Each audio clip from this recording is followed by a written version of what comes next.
دوستو، جیسا کہ آپ جانتے ہیں کرونا وائرس کی وجہ سے ہر امیر غریب کو شدید مالی نقصان کا سامنا کرنا پڑا ہے، لیکن اس ساری صورتحال میں سب سے زیادہ خسارہ اور تکلیف بیرون ملک کام کرنے والے پردیسیوں کو سہنا پڑی ہے۔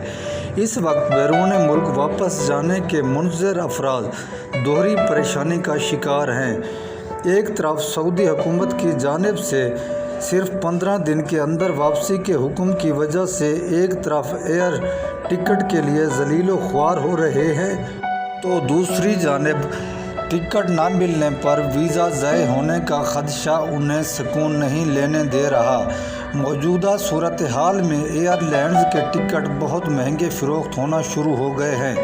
کرونا وائرس سے متاثرہ پردیسی کئی مہینوں سے پاکستان میں بے روزگاری کی زندگی گزار رہے تھے۔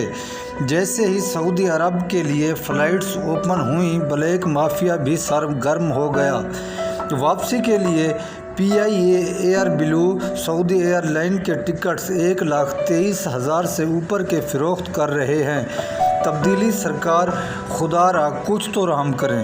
اوورسیز بھائی پہلے ہی بے روزگاری کی وجہ سے مشکلات کا شکار ہیں، اوپر سے سعودی عرب واپسی کے لیے اتنے مہنگے ٹکٹ کا حصول بھی ناممکن ہو گیا۔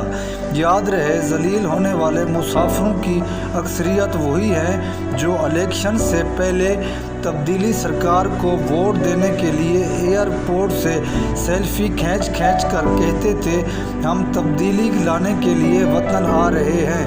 ایسے تمام مسافروں کو جنہوں نے نیازی کو ووٹ دیا تھا، موجودہ تبدیلی مبارک ہو۔ جی دوستو، مزید معلومات کے لیے ہمارے چینل کو سبسکرائب کرنا نہ بھولیں اور کمنٹس میں اپنی رائے کا اظہار ضرور کریں۔ شکریہ۔